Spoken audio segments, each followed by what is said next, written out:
دیکھیں 8 فروری 2024 کو جو الیکشن کے ساتھ ہوا، جس طرح پاکستانی قوم کو دھتکارا گیا، جس طرح ووٹ کی نفی کی گئی، اور ووٹ کی نفی انسان کے وجود کی نفی ہے۔ ووٹ کی نفی کا مطلب ہے یہ کہنا کہ تمہاری رائے وقت نہیں رکھتی، تو ہم اس کو بھولنے نہیں دیں گے۔ اس دن جو ڈاکہ پڑا پاکستانی قوم کے مینڈیٹ پر، یہ بات کبھی پس پشت نہیں ڈالی جائے گی۔ تو 8 فروری کو جو اچکزئی صاحب، علامہ ناصر نے لائے عمل تیار کیا، اس کو سمجھنا ضروری ہے۔ ہڑتال سیاسی تاریخ میں، دنیا کی سیاسی تاریخ میں ایک بہت اہم سیاسی لائے عمل ہوا کرتا ہے۔ 25 کروڑ لوگ اس میں شامل ہو سکتے ہیں۔ ہڑتال میں آپ گولیاں کھانے باہر نہیں نکلتے، آپ ریاست سے، اس نظام سے جو جبر پر مبنی ہے، اپنی بیزاری کا اظہار کرتے ہیں۔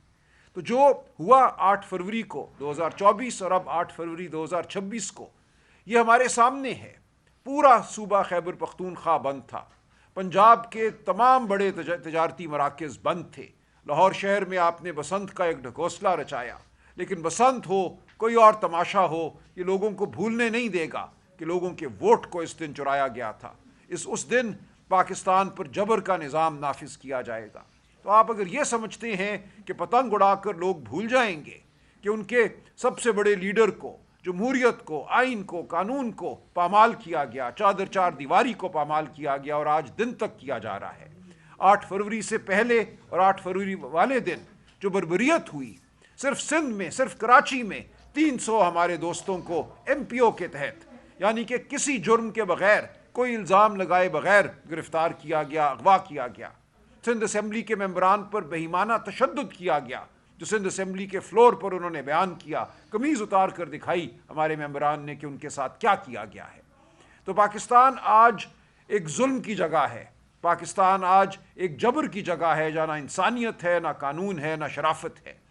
تو ہم اس عمل کے خلاف لڑتے رہیں گے۔ اسی طرح پنجاب میں جو بربریت ہوئی، جس طرح گھر توڑے گئے، لاہور شہر ہو یا پورا صوبہ ہو، میں فردن نام نہیں گنواتا، ہمارے لاتعداد دوست ہیں جو گم ہو گئے، جن کے گھروں کو توڑا گیا، ریڈ کی گئی، وہ تصاویر، وہ کلپس سوشل میڈیا پہ آپ کے سامنے ہیں۔ تو اس جرم کو آپ پتنگ اڑا کر چھپا نہیں سکتے۔ تو ہم آج اس لیے آپ کے سامنے بیٹھے ہیں کہ پاکستانی قوم کو پیغام دیں، عزم کا، ولولے کا، جذبے کا۔ کھڑے رہو اپنی جگہ۔ اگر 25 کروڑ اپنے گھر کے باہر اپنی دہلیز پر آ کر کھڑے ہو جائیں، تلاوت کلام پاک کریں، اس نظام سے بیزاری کا اظہار کریں، تو یہ نظام نہیں چل سکے گا۔ یہی ہمارا پیغام ہے۔ ہم آگے بڑھیں گے۔ وہ دن بھی آئے گا جب لاکھوں کروڑوں سڑکوں پر ہوں گے اور اس نظام کو نیست و نابود کر دیں گے۔ ہر چیز مرحلہ وار آگے بڑھ رہی ہے۔ خان صاحب کی صحت کے حوالے سے ہماری تشویش بدستور قائم ہے۔ خان صاحب کی صحت کے حوالے سے جو ہماری مزاحمت، ہمارے دھرنوں کے بعد ایک رپورٹ جاری کی گئی، سپریم کورٹ کے باہر ہم بیٹھے، چیف جسٹس پاکستان سے میں جا کر ملا، ان کا حکم آیا، ان سے انہوں نے وعدہ کیا کہ ہم رپورٹ دیں گے، اور پھر 7 دن تک رپورٹ نہ دی، اور آخری ہمارے دھرنے کے بعد ایک ناکافی رپورٹ دی گئی، جس میں خان صاحب کے حوالے سے جو ٹیسٹ ہوئے ہیں ان کی کوئی تفصیلات موجود نہیں ہیں۔ تو ہماری تشویش جاری ہے۔ جب تک خان صاحب کے ذاتی معالجین ان کو نہیں دیکھ لیتے، ہم بالکل تسلی نہیں کریں گے۔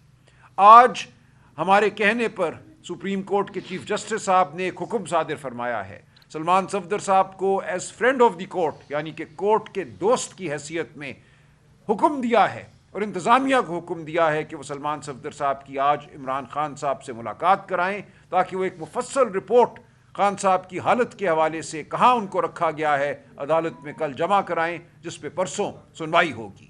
تو ہم سمجھتے ہیں یہ اچھی پیش رفت ہے۔ ہم جو عدالتی نظام کے ساتھ جڑے رہے ہیں، امید نہ ہونے کے باوجود، توقع نہ ہونے کے باوجود ہم عدالت جاتے ہیں، ہم جاتے رہیں گے۔ تو ہمیں آج کچھ پیش رفت حاصل ہوئی ہے۔ اب اس رپورٹ پر مبنی ہے کہ آگے کیا صورتحال پیدا ہوتی ہے، خان صاحب کیا بتاتے ہیں اپنی صورت کے حوالے سے، انہیں کس کال کوٹری میں رکھا گیا ہے، ان کی یہ صحت کیوں خراب ہوئی ہے، آنکھ کے عارضے کے پیچھے کیا عوامل ہیں جن کے نتیجے میں آنکھ کا عارضہ ان کو لاحق ہوا ہے۔ یہ تمام بات سامنے آ جائے گی۔ اس وقت میں یاد کرنا چاہوں گا ان تمام اسیران کو جو مختلف جیلوں میں ہیں۔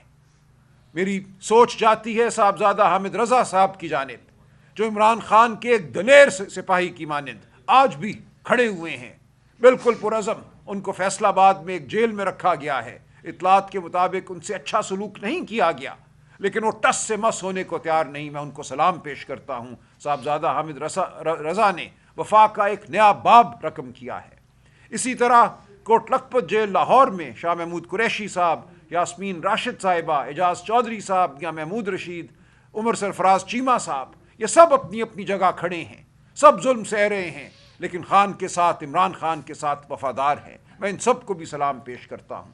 ان تمام لاکھوں لوگوں کو جنہوں نے جبر سہا ہے، لیکن جو نکلتے ہیں، جنہوں نے ووٹ دیا کروڑوں لوگوں نے 8 فروری 2024 کو، ان سب کو سلام ہے۔ ان سب کو پیغام ہے کہ فتح ہماری ہے اور فتح جلد ہمیں نصیب ہوگی۔ اپنی جگہ کھڑے رہو، یہ جبر کی رات ٹلنے والی ہے، یہ جبر چل نہیں سکتا۔ اس ملک کی معیشت آج رینگ رہی ہے۔ فیصل آباد، گجرات، گجراوالا کی فیکٹریاں، بند فیکٹریاں اس بات کا ثبوت ہے۔ نوکریاں نہیں پیدا ہو رہی، عوام میں کسمہ پرسی ہے، غربت ہے، نوجوان جانتے نہیں کہ وہ کہاں جائیں۔ جنہوں نے ووٹ کے ذریعے اس ملک سے اپنے مستقبل کو وابستہ کیا تھا، ان کو دھتکار دیا گیا ہے۔ ان کو کہا گیا ہے تمہارے ووٹ کی کوئی وقت نہیں، تمہارے وجود کی کوئی وقت نہیں ہے۔ لیکن وہ عوام، وہ نوجوان کھڑے ہیں، عمران خان سے امید لگا کر کھڑے ہیں، اور یہ امید انشاءاللہ برابر ہوگی۔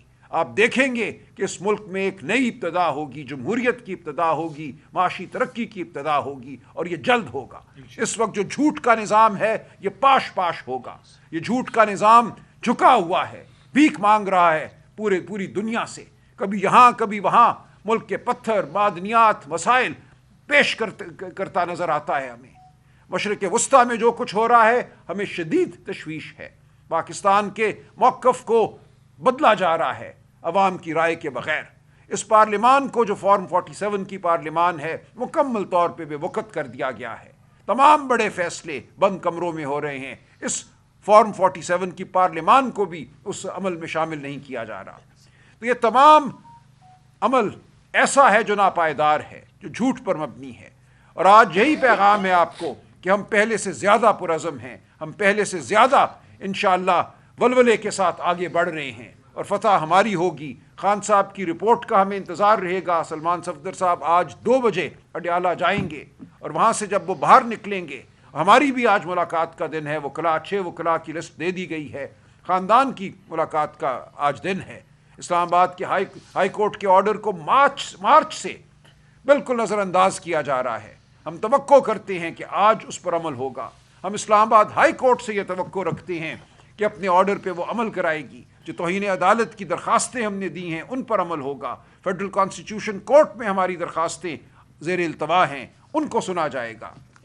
یہ تمام عمل آپ کے سامنے ہے۔